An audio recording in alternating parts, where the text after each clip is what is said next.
Welcome to the Put on Waivers Media Group, home of the Put on Raiders podcast and the Student Body Right podcast. This is your place for the best breakdowns and the best insight for those who fight on and bleed silver and black. Now, here are your hosts, Dwayne Douglas and Ryan Holmes. And welcome, everybody, to the glorious episode of the Put on Raiders podcast and the Student Body Right USC podcast. We're going to combine both shows today because we have big for myself. I always love that on the channel. And also we have a great guest, Scott Gulbrasen. You can see here, you can catch him on the X app, if you will, LV Gully there. And then also Silver and Black today. And then also Sports Not, where he is going to be, I think he said he's writing NBA stuff too now. So like, a little bit of everything, man. Yeah, a little bit of everything. Right. Been mostly focused on NFL, obviously, because of the season, but also some Major League Baseball, some NBA. Yeah, it's gonna be fun to get back into that because I haven't really paid much attention to the NBA over the last several years. So I'm relearning and understanding what's happening around the league, which is good. Yeah, be kind to my Lakers, man. Be kind to my Lakers. But at least a Padre fan, a Giant fan can root for the Diamondbacks, who are playing outstanding baseball in this postseason as they are up 2-0 on the Dodgers. But let's get to the Raiders. The Raiders win last night in, I guess, one of the most, I guess, lackluster wins you could ever have. Let me I'm gonna sit here and run these numbers down to you. They are, one of the worst in yards. They're 17th in passing. They are the worst rushing team in football. They're averaging 16 points a game.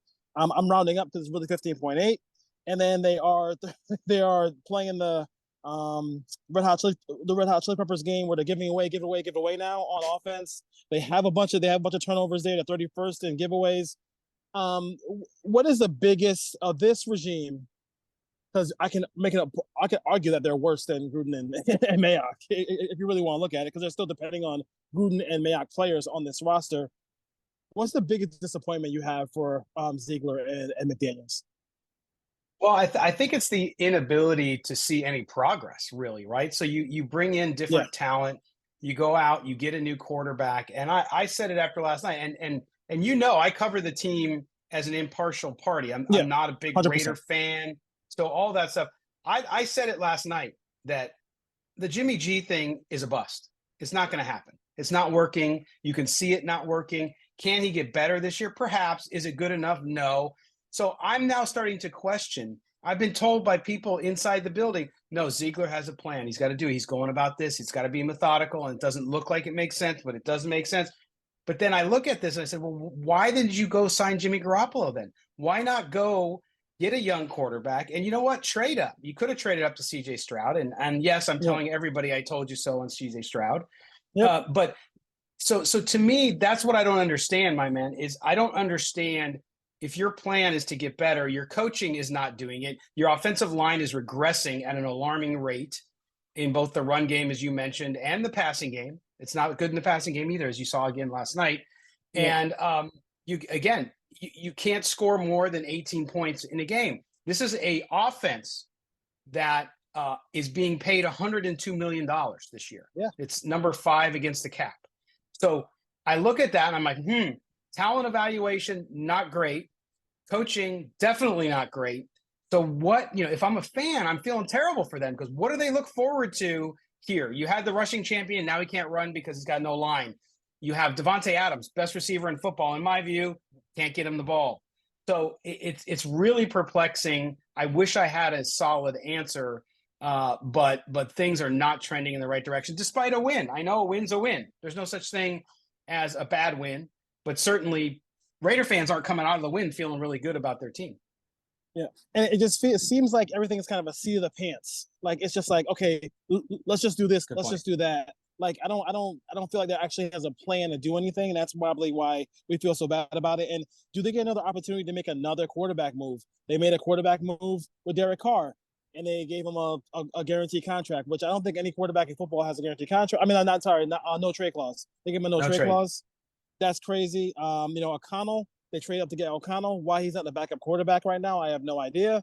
And then Jimmy G was first off the board, as far as that goes. I mean, I don't, when you look at the way football is being done right now, it's get the rookie quarterback, build a roster, and then as he gets to that fourth year, you see where Herbert, you down the road, you give him that deal.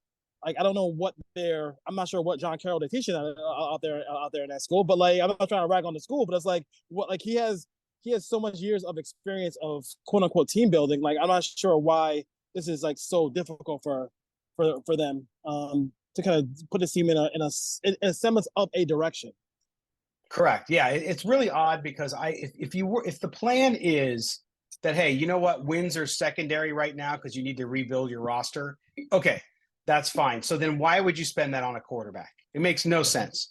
Go spend it on offensive line. Go spend it on draft capital. Whatever you got to do to build up the team, because just like you're building a house, right? You can't build a nice house without a foundation. So you got to start with it's not sexy. Foundational stuff is usually not sexy, but that's what you got to do. How about the lines of scrimmage, offense, defense? A lot of that. Now, the defense over the last 2 games has gotten significantly better. If you look at it, they've only given up 1 touchdown over the last 6 quarters. So it's pretty impressive for a unit that was pretty maligned, but at the same time, still needs to get better up front. And then the offensive line. So, yeah, it's hard to know what they're doing. And we brought this up as well, which was there doesn't seem to be a lot of urgency. There seems to be, whenever they're moving, even in the field, you saw penalties on Monday night for getting plays in late. They couldn't get players in on time. That's organizational to me. Josh McDaniels, CEO of the team on the field, and it doesn't seem as though it's a well-oiled machine. And why, I mean, as a play caller, why would you be a guy who likes the 12, 13, 14 play drives unless you're ending a game with it? Like, I mean, I couldn't. You get the Spillane interception, which is like from a gift from God, because this defense doesn't really turn the ball over. You get the ball at the 7-yard line, and then we don't test the end zone. Not with Mayer, not with Cooper, not with Devontae Adams, not with Jacoby Myers, they're all huge, big physical targets. Yeah. Why not? I mean, why not? You can see the frustration with Mark Davis. I'm not sure what he said when he was speaking. Well, I can't. I'm not a good lip reader, but at the essence of the whole thing, like that's an opportunity to kind of go up instead of going up 10-3. Let's go up 14-3, and then let's kind of go for the jugular. I think in that situation, you would think a play caller of his experience would want to be up 2 scores or give him a chance to be up 2 scores. You would think so. And I also, I mean, you bring up a lot of good points there. And I think that the clock management by this coach has been terrible. Going back to last year. And so the conservative play calling, you're absolutely right. You have this running back, you have these big weapons that you're paying a lot of money for. You saw Michael Mayer at the beginning of the game. Go Irish. If you saw the beginning of the game when they scripted it, he did really well. He's a big target. The guy can run. Of course, Jimmy Garoppolo missed him on what could have been maybe a 50-yard gain later in the game. But you have him there, and then you do those 2 nice plays, and then it goes away. It goes away for the rest of the game. So I don't understand. I think sometimes these guys, some of these coaches, get in their own head. They think they're so smart that they're going to switch gears. Okay, so yeah, it worked, but I'm not going to stay with it. I'm going to go do something else because I'll keep them guessing. I'll keep them fooled. But man, if it's working, it's working. You see it all over the NFL. Every Sunday now, I watch all the games, right? Since I'm now covering the entire league too. And I watch all these games and I see teams that are well managed and teams that are not well managed. And I said it last night. I don't think the Raiders are well managed when it comes to coaching on the field. Doesn't mean they're not getting better on defense, and Patrick Graham deserves a little credit for that. But overall, it just doesn't seem like a cohesive operation. And I mean, where I don't see the screenplays, I don't see the that I saw in New England. I didn't see the, you know what, we're gonna keep running this until you stop it. In New England, like if Mayor's hot, keep feeding him, and if you keep feeding him, give him 10 carries, give him 10 catches. Who cares? Like it was just weird. I have a statement that I always say about the Raiders when I go into Raider spaces and talk to Raider fans about the team, and I say it's 2 things, right? You're either a Super Bowl contender or you have the future quarterback on the roster. And if you don't have any of those things, you are just lost. You're absolutely lost. And I feel like that's what the Raiders are right now. They're in loss. I remember I listened to your last show. We talked about being in purgatory. Like it's kind of like in the NBA, like too as well. We should be covering. It's like you either want to be a championship contender, or you want to be, let me get that first pick in the lottery, because anything in the middle is just not going to work.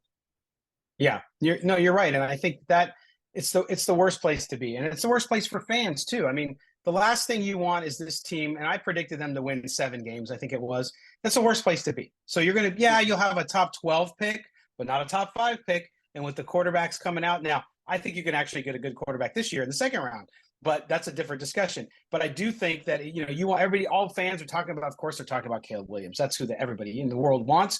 I don't think the Raiders are going to be. Yeah, I don't think the Raiders are going to be that bad to get it. But maybe they do. I don't know. But I think you can't also count on that. You can't count on where you're going to draft and what's going to happen. But I do think that this team, they're quick to move on. I mean, the Josh Jacobs contract negotiation, all that stuff. I respected it. I don't begrudge Josh Jacobs for doing what he did. You got to do what you got to do for your family, man. I got no problem with that. But at the same time, I also didn't fault the Raiders. So they're clearly looking down the line and saying, well, I'm not going to pay a 5th-year running back a ton of money, knowing that his production is going to fall off after a couple of years. Instead, we're going to take it other places. But then you put it into an older quarterback who's 32 years old, coming off an injury. It's hard to follow. Unless they are so damn smart and brilliant that we're all just too stupid to understand, it just doesn't make a lot of sense. And I'm trying to make sense of it every week, and it's tough.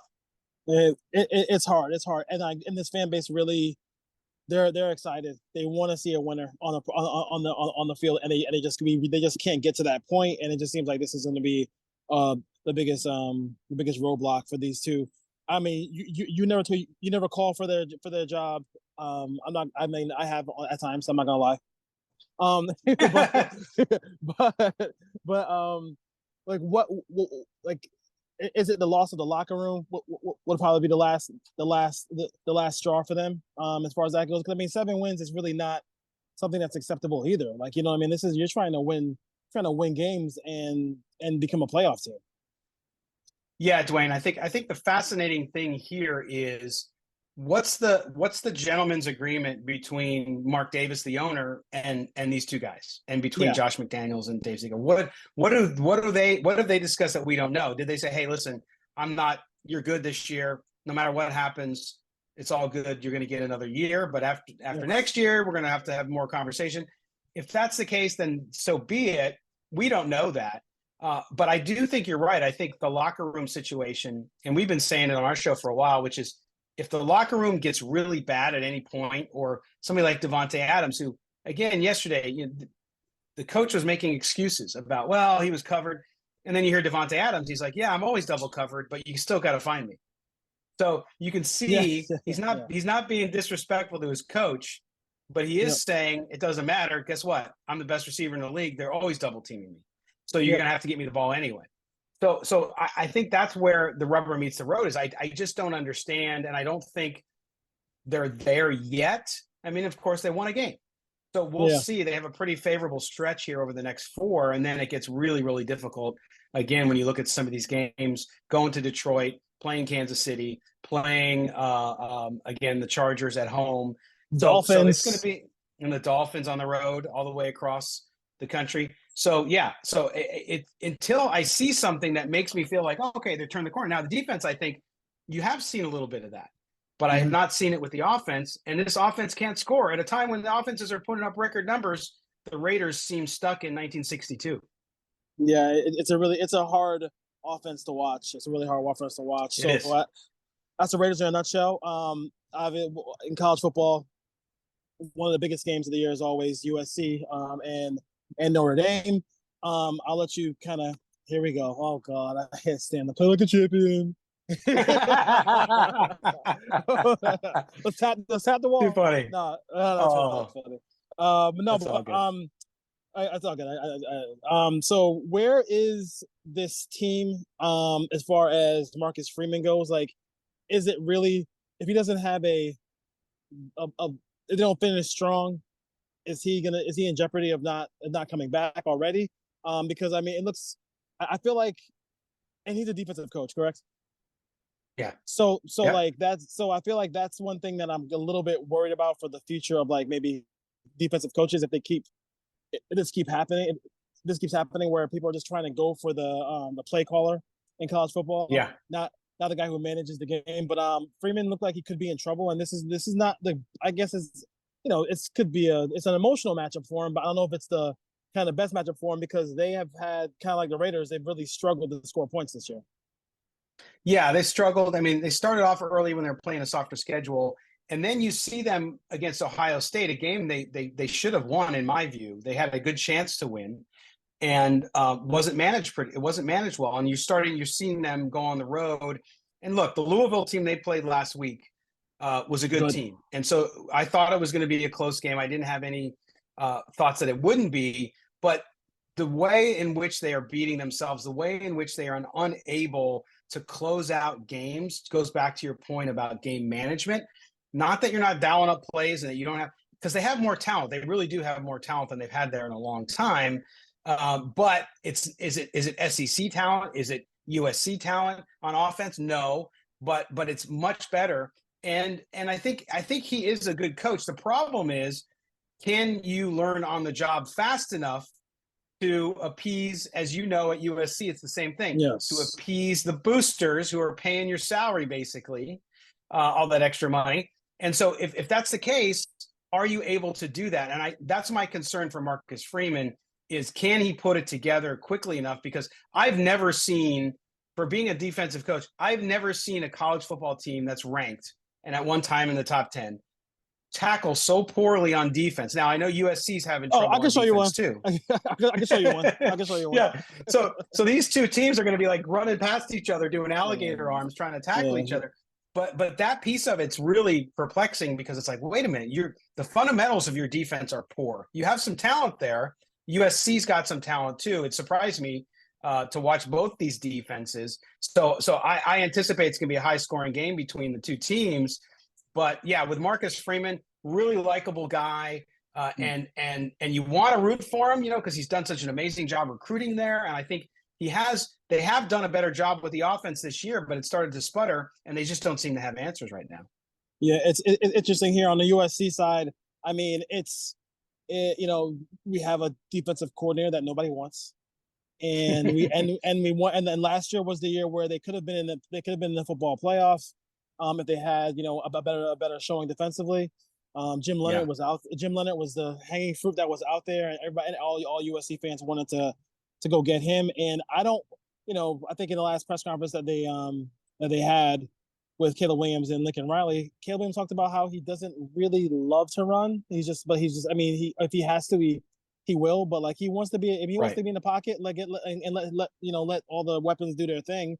So they have to be able to. They're a weird defensive team because they literally lead the nation in tackles for loss. They're one of the leaders in sacks. They're one of the leaders. They're leaders in like turnover ratio, all stuff like that. But they just cannot get off the field in critical situations, and they just miss a lot of tackles, and which is like really a weird thing for the whole makeup of this whole defense. They shut him down pretty well, but they weren't able to really get, I think, closure on that, and it came to bite them at the end. You saw some big plays. I think against USC's offense, I think Notre Dame's going to have trouble. The field conditions could even it out a little more, like you said. If you can't get the speed going because it's rainy and it's tough to get traction, perhaps. But again, I just think that the Notre Dame defense, and it's not getting better. You're not seeing a lot of improvement there, and I think the time is ripe for USC to take advantage of that. And we'll see. Now, USC's defense, whether they're going to be able to stop the Notre Dame offense as well, will be interesting. They're losing consistency as the season goes on. So I really like, as much as it pains me to say it, Dwayne, I like USC in this game, and more than one score, actually. I really do. Yeah. So I think that's how it'll play out. And I'll be crying in my green blanket. I don't know. So you mentioned second round quarterbacks in the NFL. Would Sam Hartman be in that class of quarterback that you kind of consider? Sam Hartman, maybe. I think, there's a couple guys out there, but yeah, Hartman, look, he's older, he's polished. He's made good decisions there too. You've seen him and what he's been through, obviously coming from Wake Forest to Notre Dame. He could be one of those guys in the second round, pocket passer, but also really smart, usually takes care of the ball really well too. Yeah. And when you look at the NFL, and you talked about Caleb Williams earlier, talking about, well, he doesn't really like to run. He's smart. He knows in the NFL, yeah, you can run when you need to, and it's an advantage, but you really need to still be a pocket passer. We've seen that with CJ Stroud in Houston, who's lighting it up and doing really well. Yeah, I mean, I could watch. I love watching CJ Stroud play. That's been a joy of this season. Them and watching the Dolphins as well. So, all right. Yeah, Dolphins are. Listen, blast. so we got through the whole podcast with no cheesecake, so you can tell Mo that he can watch, no problem. So nobody's eating cheesecake here. All right. Yeah, what do you say? Go ahead. I was gonna say that or mint chip ice cream, man. It'll it's like garlic to a vampire. The food takes. I love the food.